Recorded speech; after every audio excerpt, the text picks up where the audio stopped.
Welcome to Alphanumeric, the fiction and poetry podcast featuring pieces selected from the award-winning NonBinary Review. Today, Parsley by Jeannie Marshall. The ritual, Malachi judged, had been a success. So far. First, there had been the requisite opening of a large old book, written by hand and marked by many decades of service. Mal was very familiar with such tomes, although the ones he usually handled tended to be stained by blood and unspeakable filth, and not by... He leaned over the page, squinting dubiously at a half-translucent spot. Butter, probably. No, not a single ancient rite had ever called for such a thing. Maybe demons were just not fond of the stuff. Gods knew why. Mal had rather a liking for it these days. Today's endeavor required other sacrificial items, however.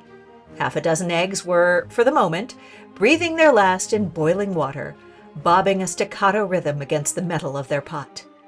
Mal had set a small heap of potatoes nearby, so they could watch and dread what was coming for them. A large bowl sat on the counter containing nearly all that the worn pages had demanded. Curd seasoned liberally with mustard, salt, and pepper, and splattered with oil and vinegar. Easy, you weren't even required to sprinkle the salt in a specific pattern. Apparently, one just dashed it in there. Very strange, to Mal's deeply ingrained habits. There weren't even any votive candles, though maybe the flames of the gas stove counted as a substitute. He switched off said stove when a little bell chimed the time and, sweeping his dark locks out of his face, bent over the recipe again. Straightforward as it was, the sorcerer studied the cookery-marked paper one final time, ensuring that no flaw marred the final creation.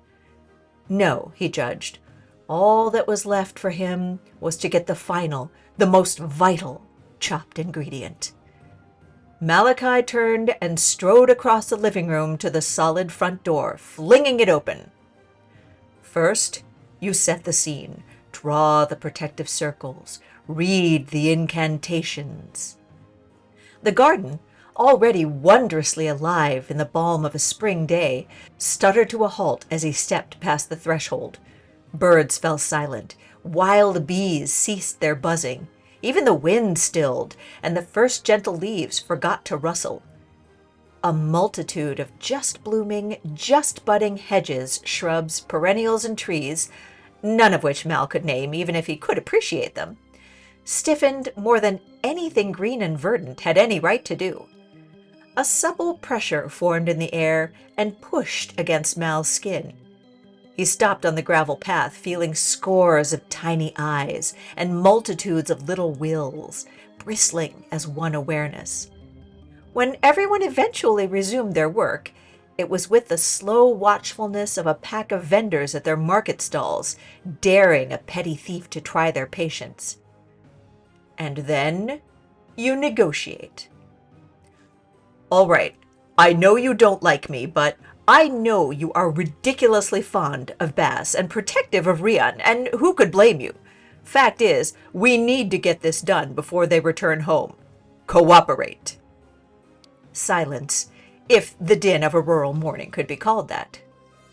Please. Nothing, not even a hair of concession. Malachi folded his arms, eyes narrowing. Look, I am not going to murder or sacrifice, a rising hiss of wings and shoots, anyone. All I need is some herbs. You can afford to give me some of those because I distinctly remember Bass saying they grow back. But since he knows who you are and is fool enough to trust you not to poison him, there are no labels. So I need your help. We'll start easy. Tell me where you keep the parsley. After a few more beats of a try-me type quiet, he huffed, You are being very judgmental for all that I am only slightly morally challenged and have never tried to move against you.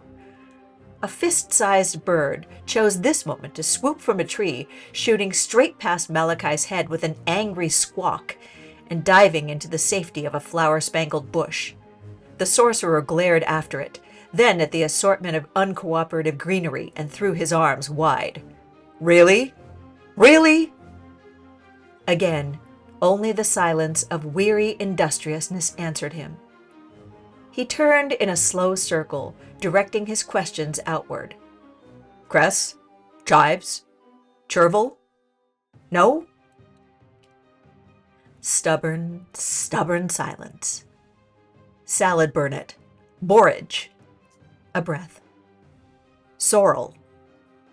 Silence should not feel like failure. Not in a garden this beautiful, this cared for, this loved. Time for his last bargaining chip, then. Not even for them? Maybe, just maybe, there was a hesitation among the vendors now, an indecisive pause, an exchange of looks. Malachi Hayden, former grand voice of one of the most notorious sorceress societies of this century and the last, a man who had tricked beasts from the deep abyss into bargains that everyone involved had considered a success for them and a loss for all the others, lowered his thin, rangy body, knelt down on the gravel and bare earth of the garden path, and started begging. Please, please, I know I haven't exactly tried very hard or spoken very nicely to you in the past. Horticultural etiquette was simply never a very pressing concern in my old life, seeing as I was rather occupied with not ending up dragged to any dark dimensions or stabbed in the back. And yes, I did step on that one daisy of yours, but it was an accident. I'm simply not very good at identifying wildflowers. His mind kept a studious distance from the word weeds. He'd uttered it once before. The stings had itched for days. Putting both hands on the soil like he'd seen Bass do on numerous occasions, he let go of his teasing and sneering, the armor falling back and leaving just his earnest hopes exposed. Spring is coming, and times of new and good and plentiful things, and hard to say after a lifetime of keeping secrets and bracing for hurt. I want to do something for them, something caring. Not that that's one of my strengths. You see me full well, and you're right. A harsh little laugh.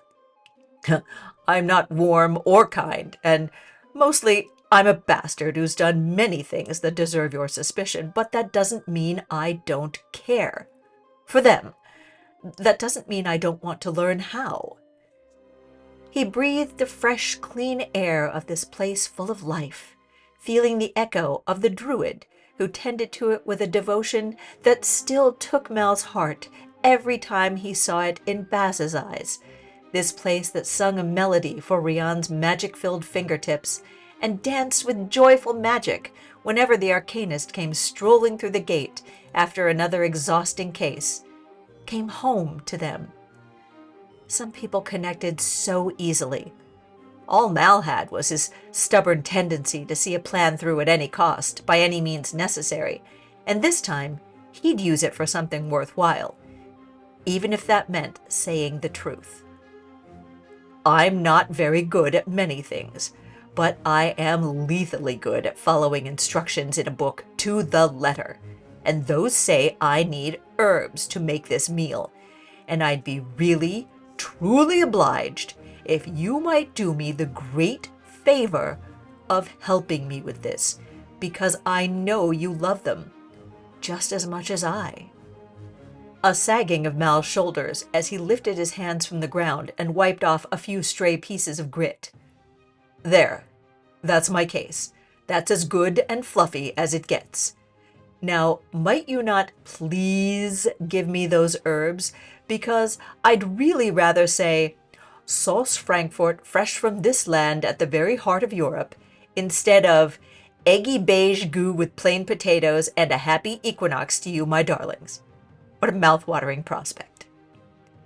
The gravel beneath him was biting into his skin by now, even through the cloth of his jeans, and still the garden said nothing. Fine. Store-bought it was, then.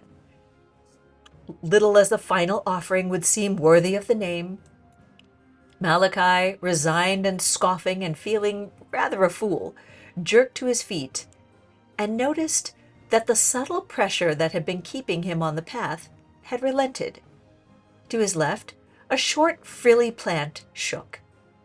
As he looked, the bird that had nearly taken his eye out earlier hopped around the herb bouquet, did a little bob, picked something off a twig, bobbed its tail again, and flew off with a chirp.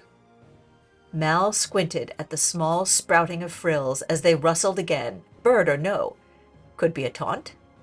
Could be a truce. Could be Parsley. It seemed, at any rate, that he had been released from the negotiations with his hide, if not his pride, intact. And that was a price he was more than willing to pay for this. Author's note: Sauce Frankfurt, green sauce, or Gris sauce in the local dialect, is a specialty from Hesse, central Germany. In particular, the Frankfurter Grüne Sauce has carried a PGI, Protected Geographical Indication, label since 2016, but there are many variations on the recipe. The dish itself symbolizes new beginnings and jolly times to come after winter has passed and nature is resurrected. The official season for this dish starts on the Christian holiday Maundy Thursday, which in German is called Gründonnerstag, Green Thursday. My three pagans celebrate their own version of this festivity, of course.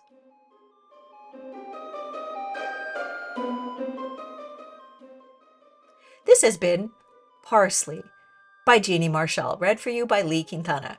Our music was Le Cercle by Pablo de Peca, provided by Pixabay.com. Alphanumeric is a production of Zoetic Press and is mixed and mastered by our fabulous production team, Madison Ellingsworth and Lee Quintana.